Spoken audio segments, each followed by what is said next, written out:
नमस्कार, आप देख रहे हैं कैपिटल टीवी की स्पेशल स्टोरी और मैं हूं आपके साथ रोहित कुमार। देश के विभिन्न राज्यों से हिंदुओं के पलायन की खबरें सामने आती रहती हैं। कभी विशेष समुदाय से आतंकित होकर पलायन को मजबूर होना पड़ता है, तो कभी अपने त्योहारों रीति रिवाजों को बचाए रखने के लिए संघर्ष करना पड़ता है। ऐसे में यूपी के बरेली से जो खबर निकलकर सामने आ रही है, उसने सबको चौंका कर रख दिया है। हिंदू परिवार के पलायन की खबरों ने प्रशासन की नींद हराम कर दी है। तो चलिए, क्या कुछ है पूरा मामला, विस्तार से बात करते हैं कैपिटल टीवी की स्पेशल स्टोरी में।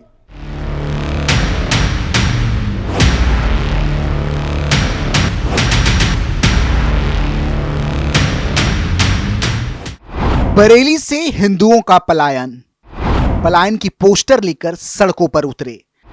मकान की दीवारों पर लगाए गए पोस्टर, पुलिस प्रशासन भी रह गई दंग। पूरी खबर यूपी के बरेली से जुड़ी है, जहां एक हिंदू इलाके में रहने वाले मोहल्ले के अनेकों लोगों ने पलायन की घोषणा सिर्फ इसलिए कर दी क्योंकि एक मुस्लिम महिला ने हिंदू का मकान खरीद लिया। इसके विरोध में पूरे मोहल्ले के लोग आ गए और पलायन के पोस्टर हाथ में लेकर सड़कों पर उतरकर विरोध जताने लगे। मोहल्ला वासियों का कहना है कि एक मकान को हिंदू पक्ष ने मुस्लिम पक्ष को बेच दिया। इससे भविष्य में बहुत सारी परेशानियां होंगी, क्योंकि मुस्लिम पक्ष के मकान खरीदने से हिंदू पक्ष के रीति रिवाज और रहन सहन में दिक्कतें आएंगी। पुलिस अधिकारियों का कहना है कि मामला संज्ञान में आने के बाद दोनों पक्षों को थाने बुलाया गया था। टीम बनाकर इलाके में जांच करवाई गई और दोनों ही पक्ष के लोगों से बातचीत की गई। पुलिस अधिकारियों का कहना है कि जल्द ही मामले का समाधान निकाला जाएगा। हिंदू पक्ष ने जताई आपत्ति। हिंदू पक्ष के लोगों का कहना है कि उन्हें मकान बिकने से परेशानी नहीं, मकान हिंदू पक्ष के ही किसी को बेचना चाहिए था। मोहल्ले के लोगों को परेशानी है कि जिस स्थान पर मकान का सौदा हुआ है, उसी चौराहे पर हर साल होलिका दहन होती है। मुस्लिम समुदाय की ओर से हिंदू समुदायों के तीज त्योहार भी अलग अलग हैं। ऐसे में सबसे अधिक परेशानी हिंदू पक्ष के लोगों को होगी, इसलिए हिंदू पक्ष के लोगों ने विरोध किया है। मकान की दीवारों पर पलायन के पोस्टर।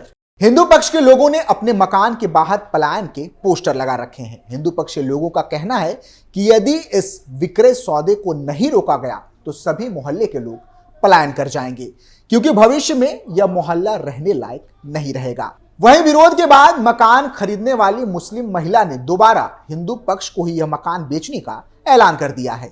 मुस्लिम महिला के परिवार के लोगों ने बताया कि वह मकान खरीद चुके हैं, बैनामा हो चुका है, इसलिए अब वह मकान को दोबारा किसी हिंदू पक्ष के लोगों को ही बेच देंगे। मुस्लिम उस इलाके में नहीं रहेंगे। मुस्लिम महिला के परिवार वालों ने यह भी कहा कि उन्होंने यह फैसला इसलिए लिया ताकि आपसी सौहार्द बना रहे। इस पूरे मामले को लेकर सीओ संदीप सिंह ने बताया कि थाना किला जनपद बरेली क्षेत्र के अंतर्गत मोहल्ला पंजाबपुरा वकीलों वाली गली से संबंधित एक खबर सोशल मीडिया प्लेटफॉर्म पर वायरल हो रही थी। जांच में पाया गया कि घर विशाल सक्सेना का था। सक्सेना ने घर को कुमारी सबनम को 20 लाख रुपए में बैनामा करके विक्रय कर दिया था। अब आसपास और मोहल्ले के लोगों को जानकारी हुई तो इस विक्रय का विरोध किया गया। दोनों पक्षों से बात करके मामले का निपटारा किया जाएगा। बता दें कि पलायन के कई कारण हो सकते हैं और पलायन से जुड़ा ये कोई पहला मामला भी नहीं। ऐसे कई मामले सामने आते रहते हैं। हाल ही में राजस्थान के जयपुर से भी पलायन की खबरें सामने आई थी, जहां राजधानी जयपुर में हिंदुओं के पलायन का मुद्दा गरमाया दिखा। घरों पर पलायन के पोस्टर चिपका दिए गए। यह पोस्टर सड़कों तक आ गए। जयपुर के सिविल लाइंस के बीजेपी विधायक गोपाल शर्मा पलायन को रोकने के लिए सड़कों पर उतर गए थे। उन्होंने आरोप लगाया था कि कांग्रेस के तुष्टीकरण की वजह से महिलाओं की पूजा की थाली में थूका जा रहा है। पाकिस्तान जिंदाबाद के नारे लग रहे हैं, लेकिन अब राज बदल गया है। अब ये सब नहीं चलने वाला।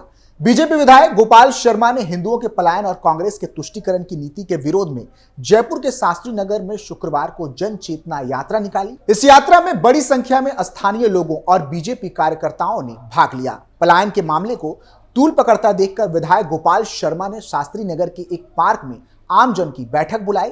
उसमें गोपाल शर्मा ने कहा कि भारत को पाकिस्तान नहीं बनने दिया जाएगा। कांग्रेस की तुष्टीकरण की नीति के चलते ये हालत पैदा हुई है।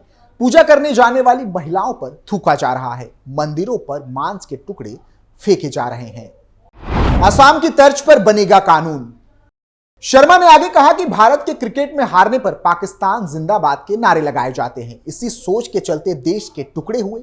मुगलों के राज में प्रताप नहीं झुके तो अब बीजेपी का राज है। उसके झंडे में भगवा रंग ज्यादा दिखता है। अब तुष्टीकरण नहीं चलने वाला, पुलिस को कार्रवाई करनी होगी। यह मोदी और भजन लाल की सरकार है। हम असम की तर्ज पर आगे कानून भी बनाएंगे। हिंदुओं ने लगाया प्रताड़ित करने का आरोप। दरअसल पूरा मामला जयपुर के भट्टा बस्ती और शास्त्री नगर में हिंदुओं के मकानों के बाहर पलायन के पोस्टर लगने के बाद गरमाया था। इन इलाकों की कुछ कॉलोनियों के बाशिंदों का आरोप है कि समुदाय विशेष की ओर से उन्हें प्रताड़ित किया जा रहा है। इसके कारण उनकी बहन बेटियां सुरक्षित नहीं हैं। लिहाजा हिंदू यहां से अपने घर बेचकर दूसरी जगह जा रहे हैं। इसको लेकर हिंदुओं के घरों पर पोस्टर चिपकाकर अपील की गई है कि वे गैर हिंदुओं को अपना मकान नहीं बेचे। इतना ही नहीं, यूपी से ही एक और पलायन का मामला सामने आया था। एक परिवार ने अपने मकान की दीवार में लिखा, मकान बिकाऊ है, योगी जी दबंगों से हमें बचा लो।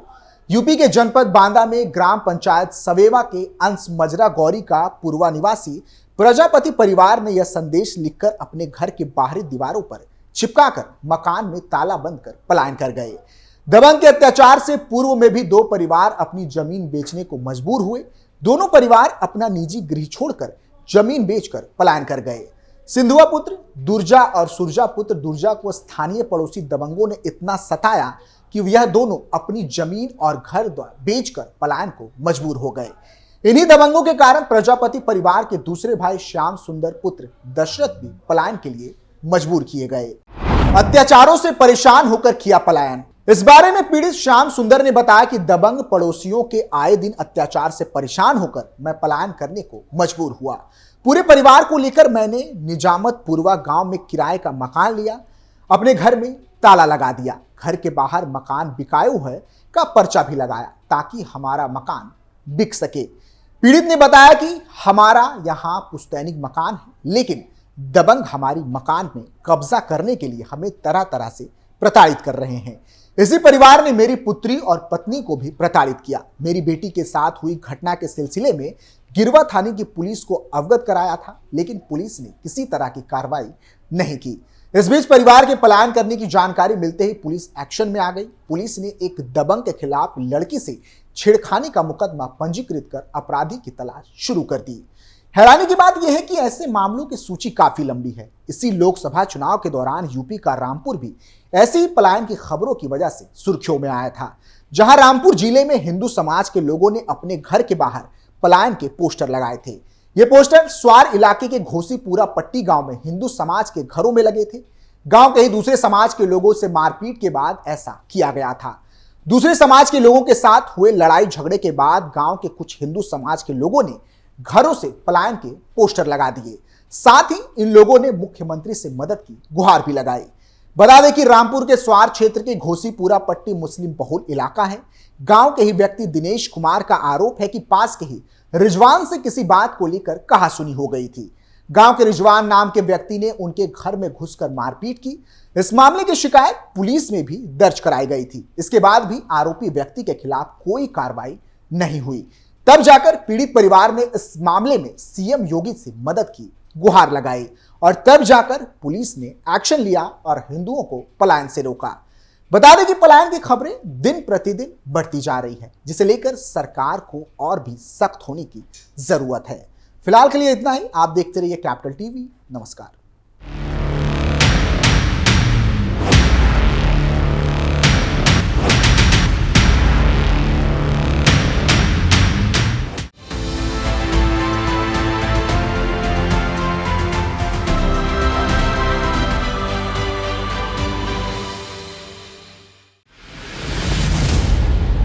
मैं राजनीति करता नहीं, पर राजनीति को बहुत गहरे तक समझता हूं। मैं लोगों के बीच रहता हूं, लोगों के मन को अच्छे से जानता हूं।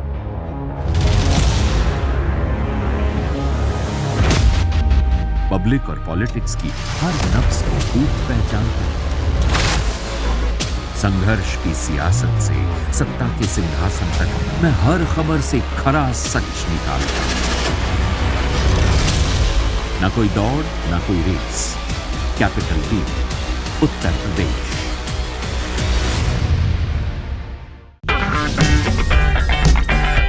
अगर आपको हमारा वीडियो पसंद आया हो तो इसे लाइक करें, हमारे चैनल को सब्सक्राइब करें और हाँ, बेल आइकन दबाना ना भूलें ताकि आप तक हमारे वीडियो की नोटिफिकेशन पहुंचती रहे। आप अपना सुझाव हमें कमेंट बॉक्स में दे सकते हैं। हमारे साथ जुड़ने के लिए शुक्रिया।